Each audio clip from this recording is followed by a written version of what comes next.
Bueno, vamos a continuar con el desarrollo del tema 5, genética del sexo. Recordemos que estamos en la determinación del sexo y vamos a trabajar un poquito más con la determinación cromosómica del sexo por cromosomas especiales, especialmente en el sistema XXXY.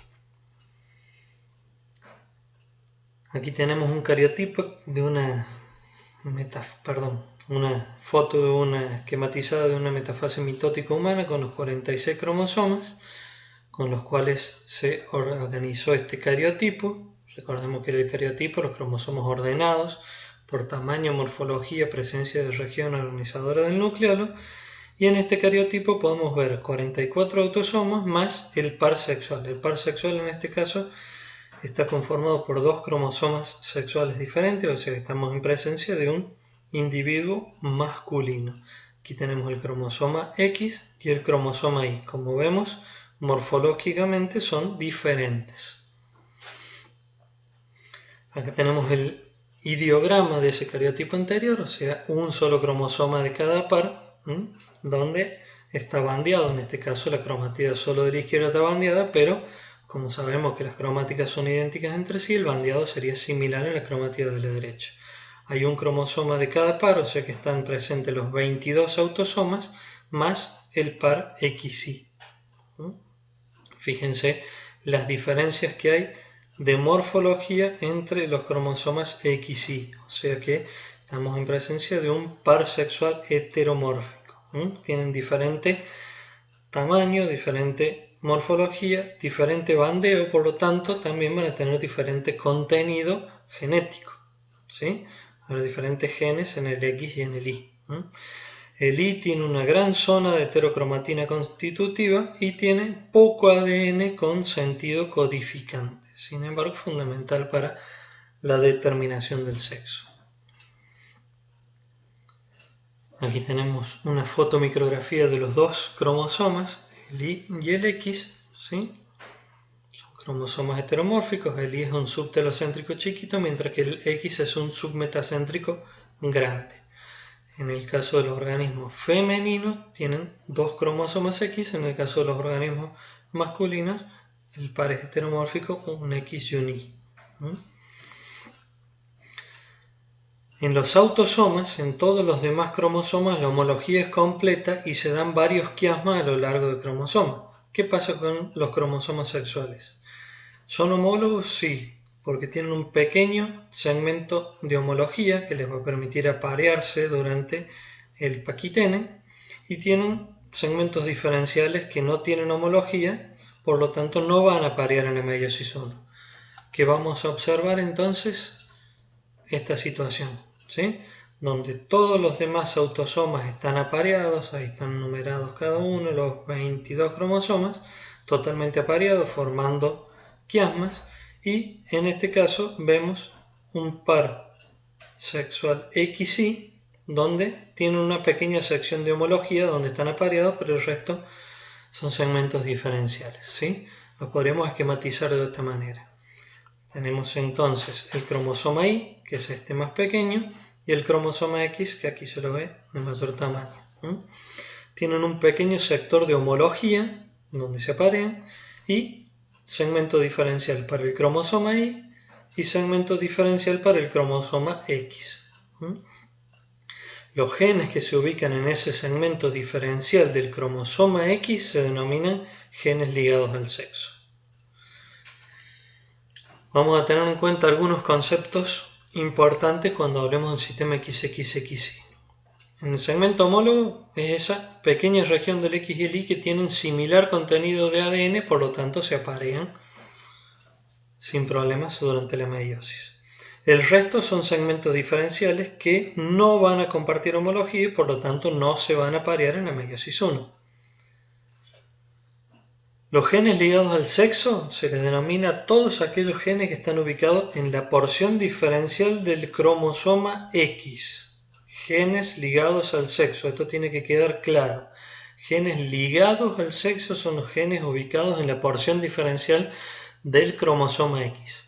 Y por lo tanto, como están ubicados en la porción diferencial del cromosoma X, se van a estar presentes en machos y en hembras, se van a expresar en machos y en hembras. En cambio, todos aquellos genes que están ubicados en la porción diferencial del cromosoma Y se denominan genes holándricos. Como están ubicados solo en la porción diferencial del Y, se van a expresar solo en los machos y se van a transmitir de macho a macho. En el sistema ZZ-ZW también tenemos los genes ubicados en la porción diferencial del W, que solo lo tienen las hembras y se transmiten de hembra a hembra, se denominan genes hologínicos, solo las hembras. Holándricos, solo los machos en el cromosoma Y, hologínicos, solo las hembras en el cromosoma W. Aquí tenemos un mapa del cromosoma X humano, un submetacéntrico grande, la ubicación del centrómero y varios de los genes que se encuentran en ese cromosoma X humano. Fíjense, tenemos distintos tipos de genes que producen albinismo, el de la glucosa 6-fosfato deshidrogenasa, algunos que producen hemofilia. Ninguno de ellos tiene influencia en la determinación del sexo o en la diferenciación sexual, ¿sí? Codifican para otro tipo de caracteres. Aquí tenemos una comparación de los genes X e Y con una esquematización de los genes que están contenidos en cada uno. Fíjense que son diferentes en tamaño, son diferentes en morfología y son diferentes en contenido genético. Van a ver que no van a encontrar ninguno de estos genes en el X, ni ninguno de estos genes que están en el X lo van a encontrar en el Y, ¿sí? En el Y hay que tener en cuenta la presencia del gen TDF, ¿sí? Que no está presente en el X. Los genes que están ubicados en la porción diferencial del cromosoma X, que se denominaban genes ligados al sexo, no tienen relación con la determinación del sexo. Sí lo tiene el gen TDF, del cual vamos a hablar en un momentito. Bueno, ¿qué pasa con los cromosomas X en hembras y en machos? Por allá por la mitad del siglo pasado, estos investigadores encontraron que en células mitóticas de gatas, en interfase, o sea, cuando los cromosomas deberían estar totalmente descondensados, encontraban cuerpos que se asociaban a la membrana nuclear intensamente teñidos y le llamaron cuerpo de Barr o cromatina sexual, ¿sí? Luego esa observación se generalizó a todos los mamíferos. Aquí tenemos una célula en interfase donde se ve un núcleo bien coloreado asociado a la membrana. En los machos no se observa ese cuerpo coloreado, ¿sí? Entonces, si tenemos en cuenta que en las hembras el par sexual es XX y en los machos es heteromórfico XY, que el Y es muy pobre en genes y que el X tiene gran cantidad de genes y distintos a los del Y, se puede observar esto: los núcleos interfásicos de las hembras con cuerpos de Barr, los núcleos interfásicos de macho sin cuerpo de Barr. ¿Qué es entonces? Bueno, lo que se planteó en ese momento es que era un X que se heterocromatinizaba. Aquí tenemos la situación de una hembra de mamífero donde uno de los X se mantiene activo y el otro se heterocromatiniza, por lo tanto, eso es el X heterocromatinizado, el que se teñiría, es el que se denomina cuerpo de Barr. Se observó que había una relación entre la cantidad de X y la cantidad de cuerpos de Barr. Aquí tenemos macho normal, no tiene cuerpo de Barr, hembra normal tiene un cuerpo de Barr. Cualquier otra situación, hembras donde faltara un cromosoma X o machos con más de un Y no presentaban cuerpos de Barr, y después, en relación a la cantidad de cromosomas X aneuploidías en humanos viables, se observaban cantidad de cromatinas sexuales iguales a la cantidad de cromosomas X menos 1. En base a esto, entonces, Mary Lyon, otra investigadora, unos 10 años después, planteó una hipótesis, ¿sí? Que ahora ya está demostrado que es una certeza, que en las hembras de mamíferos Las células somáticas, solo las células somáticas, no las germinales, tienen un solo X activo. El otro está inactivado, o sea que está heterocromatinizado y no va a transcribir ARN. Esto es lo que hablábamos cuando, es uno de los ejemplos que dimos cuando hablamos de heterocromatina facultativa en el tema 1. El X está heterocromatinizado, inactivado. Esa inactivación es al azar y afecta ya sea al cromosoma X paterno o al cromosoma X de origen materno.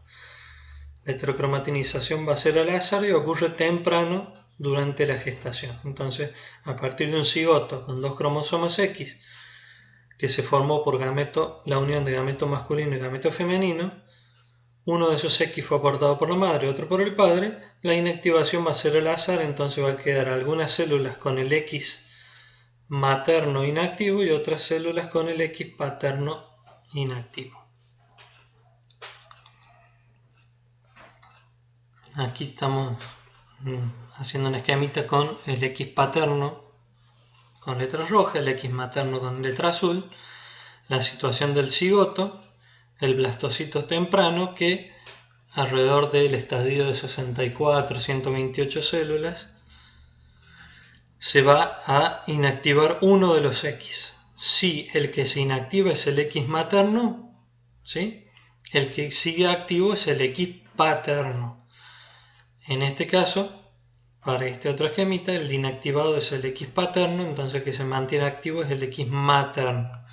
Esto se va a dar en el momento de la inactivación al azar, o sea, la mitad de células van a inactivar el materno, la mitad de células van a inactivar el paterno.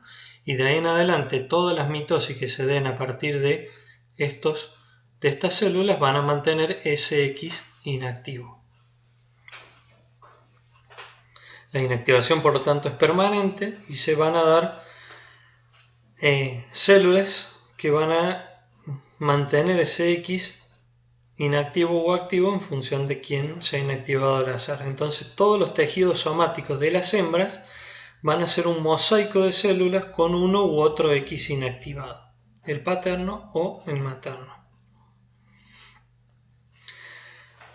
¿Cuál fue el planteo de Mary Lyon? Bueno, que la inactivación de un cromosoma X tiene como función compensar dosis génicas entre los cromosomas X del macho y de las hembras, ¿sí? Las células somáticas de las hembras de mamíferos mantienen un solo X activo. El otro X está inactivado por heterocromatinización y esa heterocromatinización ocurre temprano en la embriogénesis y es permanente. Y la inactivación de un X se da al azar, el materno o el paterno, manteniendo ese X inactivo durante todo su crecimiento. Hay un gen particular que es el XX, que es el responsable de la inactivación funcional de ese X. Hay varias pruebas que lo determinan, que lo expresan. Vamos a ver algunas de esas pruebas, por ejemplo, la deficiencia en glucosa 6-fosfato deshidrogenasa, enzima bastante importante, ¿no? Bueno, el gen está ubicado en el brazo largo, ¿sí? XQ28 en la región 2, en la zona 8, y se detecta que en los eritrocitos, las mujeres que son heterocigotas para este gen, tienen la mitad de los eritrocitos con actividad glucosa 6-fosfato deshidrogenasa y la otra mitad de eritrocitos sin actividad de esta enzima.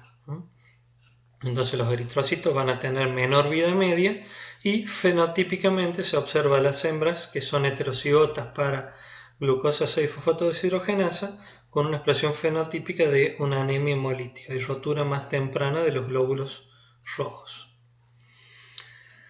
Fenotípicamente, el caso más común y más fácil de entender es el del pelaje barcino en gatos. El pelaje barcino son gatos que tienen manchas amarillas, anaranjadas y negras sobre un fondo blanco. Aquí tenemos un gato con el pelaje barcino, ¿sí?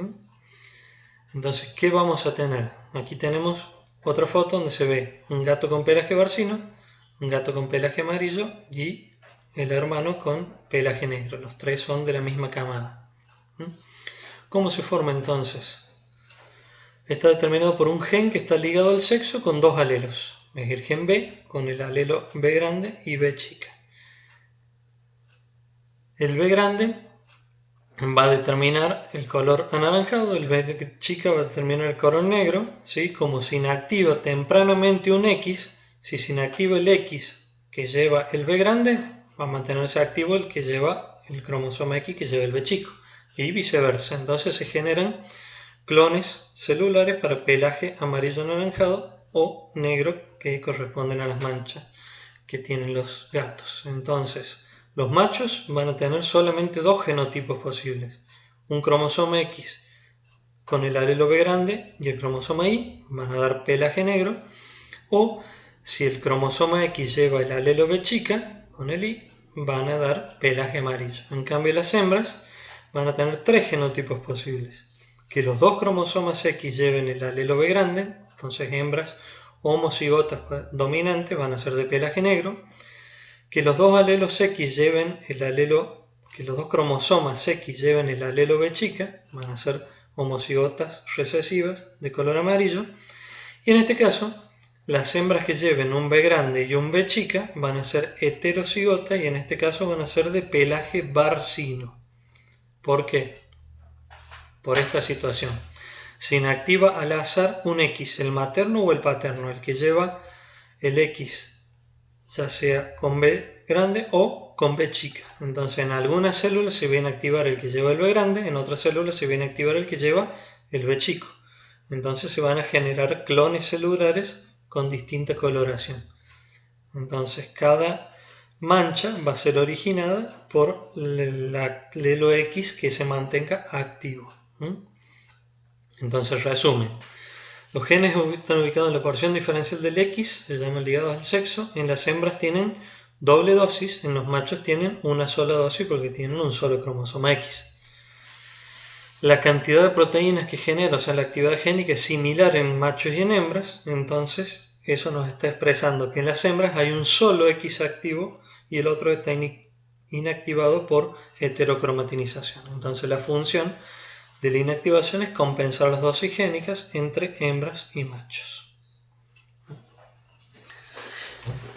Bueno, en el sistema XXXY también es importante tener en cuenta algunas aneuploidías, algunas averías del sistema que van a demostrar cómo funciona la herencia, ¿sí?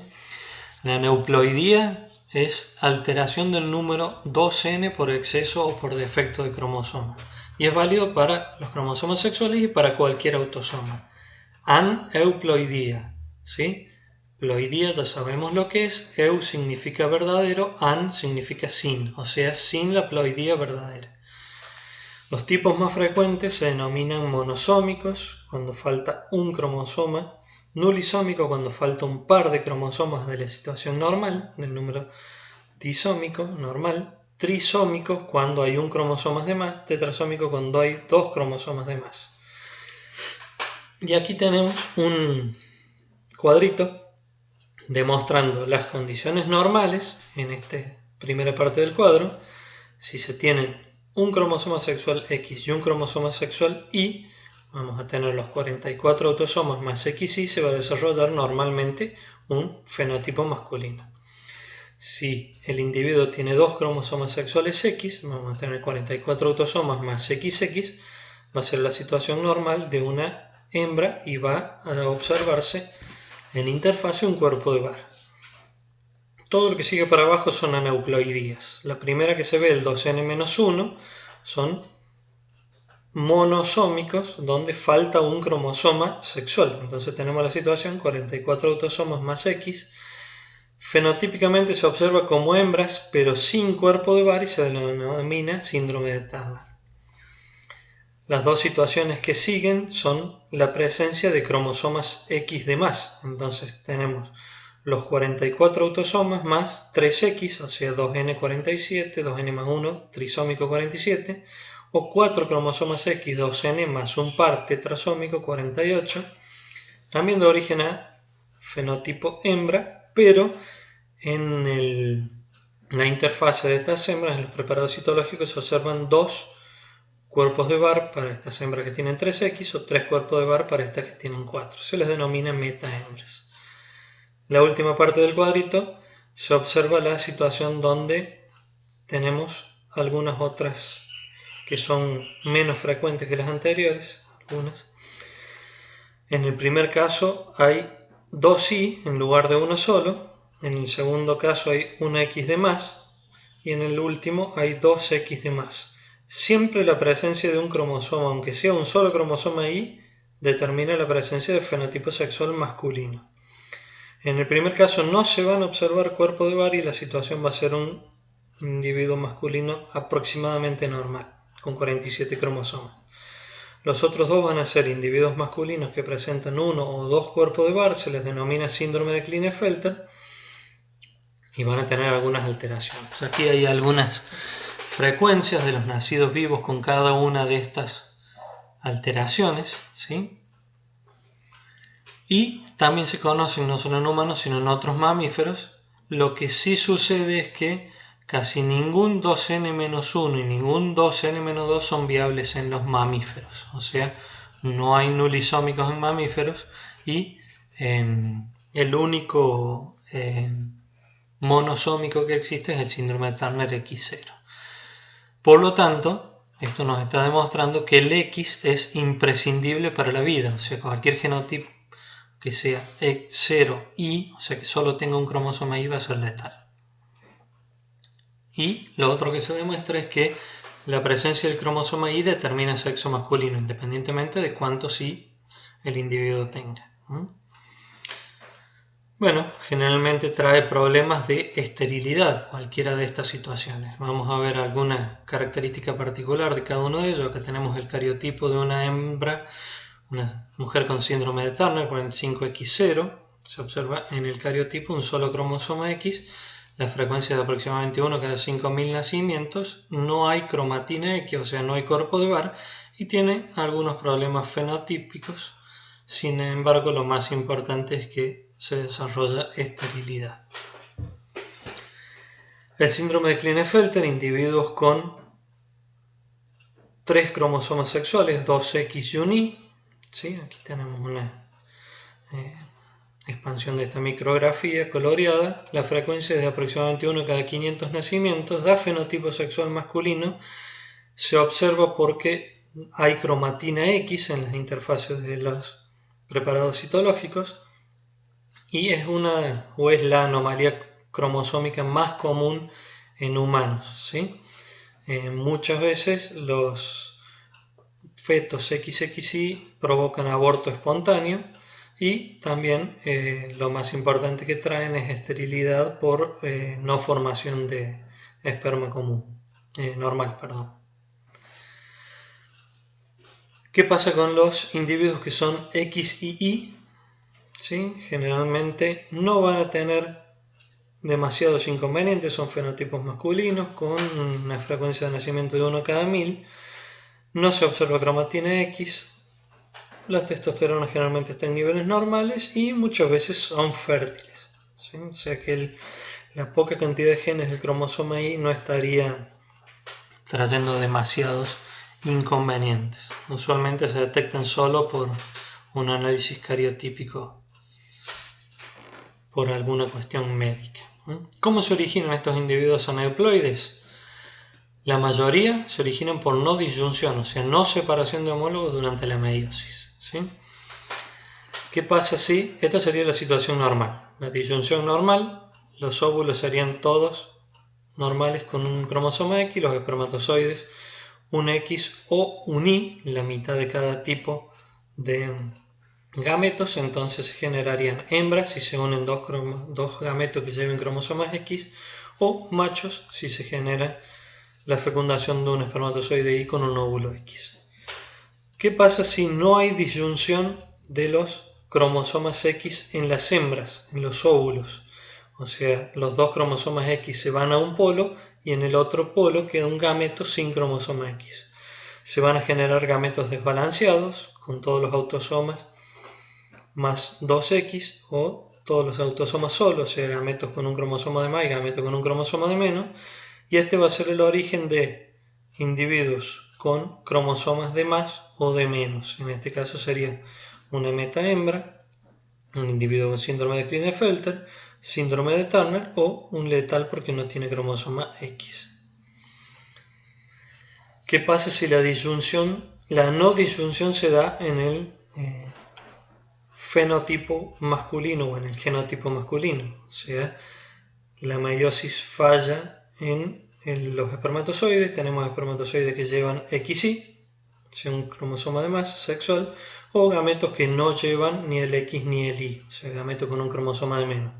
Cuando se unen con óvulos normales, vamos a tener la presencia de individuos con síndrome de Klinefelter o individuos con síndrome de Turner.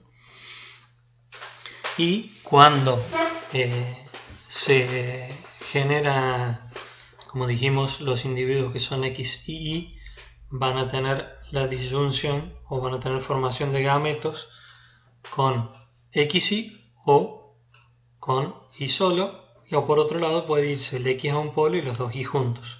Entonces aquí van a aparecer individuos con síndrome de Klinefelter X y Y o individuos con un cromosoma y demás. Bueno, como para terminar, simplemente una apreciación con las aneuploidías autosómicas que también surgen por no disyunción de cromosomas en los autosomas. En este caso lo vamos a tratar un poquito más adelante en el tema 11 de la asignatura, pero bueno, como para hacer alguna apreciación aquí, en humanos se conocen algunas. Los 2N más 1 son los que más se forman y que tienen alguna viabilidad reducida. Los 2N menos 1, o sea, cualquier autosoma que falte son letal, salvo algunos casos de alguna monosomía parcial. En plantas es más común encontrar aneuploidías y en eso nos vamos a centrar en el tema 11. Algunos ejemplos, bueno, el más común y más conocido es el síndrome de Down, ¿sí? La fecundación de gametos con 2 cromosomas 21, o sea, donde falló la disyunción del cromosoma 1, va a dar origen a cariotipos donde se encuentran 3 cromosomas del par 1 en lugar de 2 y va a dar origen a la enfermedad conocida como síndrome de Down, que todos conocemos. Sin embargo, no es la única. Existen trisomías del par 18 que se denominan síndrome de Edwards. Todos estos traen inconvenientes más grandes que el del síndrome de Down. El síndrome de Lejeune es una monosomía parcial del cromosoma 5. Es una de las pocas que se conocen en humanos, que tiene muy baja frecuencia de nacimiento. Y el síndrome de Pato, donde hay una trisomía del par 13, que se da aproximadamente en 1 cada 15.000 nacimientos y produce bastantes anomalías en el individuo que lo lleva, y generalmente todos producen una sobrevida bastante menor a la normal.